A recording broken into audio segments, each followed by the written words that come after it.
जीवन में कई बार हम कई कारणों से निराश हो जाते हैं। कभी असफलता से, कभी किसी उम्मीद के टूट जाने से, तो कभी किसी हार से हमारा मनोबल गिर जाता है और हम निराशा से घिर जाते हैं। ऐसे समय पर आवश्यकता होती है एक नई उम्मीद की, जो हमें फिर से उठकर खड़ा करने में सहायता करती है, और वो उम्मीद है खुद पर विश्वास। कहा भी गया है, अंधेरों से मिलकर ही तो उजाले होते हैं। छट ही जाते हैं वो बादल जो काले होते हैं। वक्त और हालात की जंग को हौसलों से जीत जाते हैं।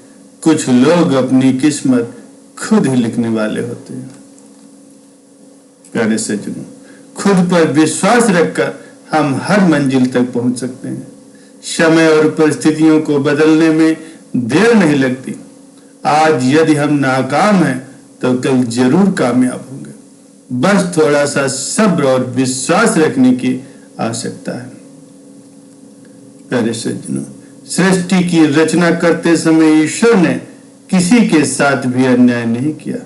उसने पशु, पक्षी, पेड़, पौधे, इंसान हो, सभी को किसी न किसी विशेषता के साथ ही इस धरती पर भेजा है। तो हम में भी कोई न कोई खासियत जरूर होगी, बस जरूरत है तो उसे पहचानने की।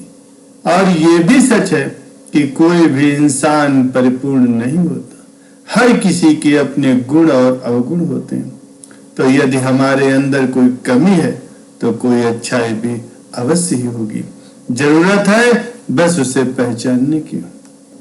प्यारे सज्जनों, लोग आपकी अच्छाइयों से ज्यादा आपकी कमजोरियों पर ध्यान देते हैं और समय समय पर अपनी बातों से उसे जाहिर भी करते हैं, ताकि वो अपनी कमजोरियों को आपकी कमियों से ढक सके।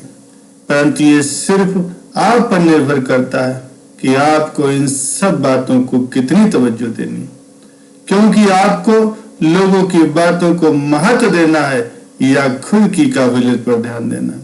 इसका निर्णय तो सिर्फ आप ही कर सकते हैं। कई बार ऐसा भी देखा गया है कि लोग दूसरों को सफल होता हुआ नहीं देख पाते।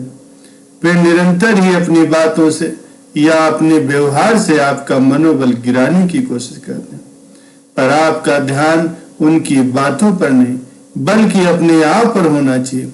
आपको सिर्फ और सिर्फ अपने लक्ष्य पर ध्यान केंद्रित करना है। आपने सुना ही होगा, कुछ तो लोग कहेंगे और लोगों का काम है कहना। अतः दूसरों की चुभने वाली बातों से खुद को दुख देने और अपना मनोबल कम करने के बजाय उनकी बातों को एक कान से सुन करके दूसरे कान से निकाल देना चाहिए।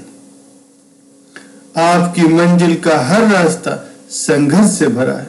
अपनी कामयाबी की मंजिल तक पहुंचने के लिए आपको कई बाधाओं और मुश्किलों का सामना करना पड़ेगा, और ये मुश्किलें कई बार आपका हौसला पस्त भी कर सकती हैं और आप अपने मार्ग से विचलित भी हो सकते हैं। ऐसे ही कठिन और दुविधापूर्ण समय में आपको सबसे ज्यादा अगर कोई आपकी मदद कर सकता है तो वो होते हैं संत महापुरुष, क्योंकि संत महापुरुषों के वचन ही आपके अंदर दृढ़ विश्वास बढ़ाने में सहायक होते हैं, और ईश्वर पर भरोसा बढ़ने से आपकी सारी समस्याएं समाप्त हो जाती हैं।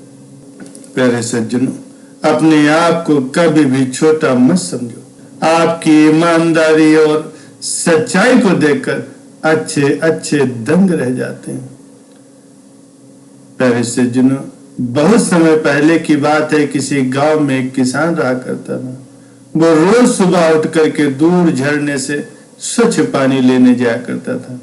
इस काम के लिए वो अपने साथ 2 बड़े घड़े ले जाता था, जिन्हें वो डंडे में बांध करके अपने कंधे पर दोनों ओर लटका लेता था।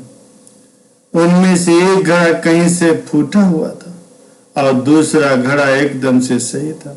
इस वजह से रोज घर पहुंचते पहुंचते किसान के पास 1.5 घड़ा पानी ही बच पाता था, और ऐसा 2 सालों से चला रहा था।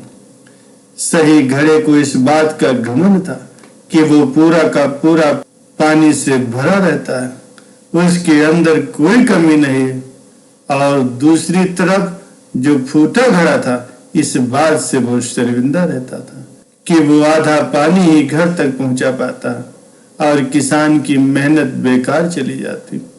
फूटा घड़ा ये सब सोच करके बहुत ही परेशान रहने लगा और एक दिन उससे रहा नहीं गया। उसने किसान से कहा, मैं खुद पर बहुत ही शर्मिंदा हूं और आपसे क्षमा मांगना चाहता हूं। उस किसान ने पूछा, क्यों? तुम किस बात से शर्मिंदा हो? शायद आप नहीं जानते, पर मैं एक जगह से फूटा हुआ और पिछले 2 सालों से मुझे जितना पानी घर पहुंचाना चाहिए था, बस उसका आधा ही पहुंचा पा रहा हूं। ये मेरे अंदर बहुत बड़ी कमी है, इस वजह से आपकी मेहनत बेकार चली जाती है। फूटे घड़े ने बहुत ही दुखी होते हुए कहा। किसान को घड़े की बात सुनकर के थोड़ा दुख हुआ और बोला, कोई बात नहीं, मैं चाहता हूं कि आज लौटते वक्त तुम रास्ते में पड़ने वाले सुंदर फूलों को देखो। घड़े ने वैसा ही किया। वो रास्ते भर सुंदर फूलों को देखता है। ऐसा करने से उसकी उदासी कुछ दूर हुई और घर पहुंचते पहुंचते उसके अंदर फिर से आधा पानी रास्ते में ही गिर चुका था और वो मायूस हो गया। किसान से फिर क्षमा मांगने लगा। किसान बोला, शायद तुमने ध्यान नहीं दिया, पूरे रास्ते में जितने भी फूल थे वो बस तुम्हारी ही तरफ थे, सही घड़े की तरफ एक भी फूल नहीं था। ऐसा इसलिए था क्योंकि मैं हमेशा से तुम्हारे अंदर की कमी को जानता था और मैंने उसका लाभ उठा। मैंने तुम्हारी तरफ वाले रास्ते पर रंग बिरंगे फूलों के बीज बो दिए थे। तुम रोज थोड़ा थोड़ा करके उन्हें सींचते रहते थे और पूरे रास्ते को तुमने इतना खूबसूरत बना दिया था कि आज तुम्हारी वजह से ही मैं इन फूलों को भगवान को अर्पित कर पा रहा हूं और अपना घर सुंदर बना पा रहा हूं।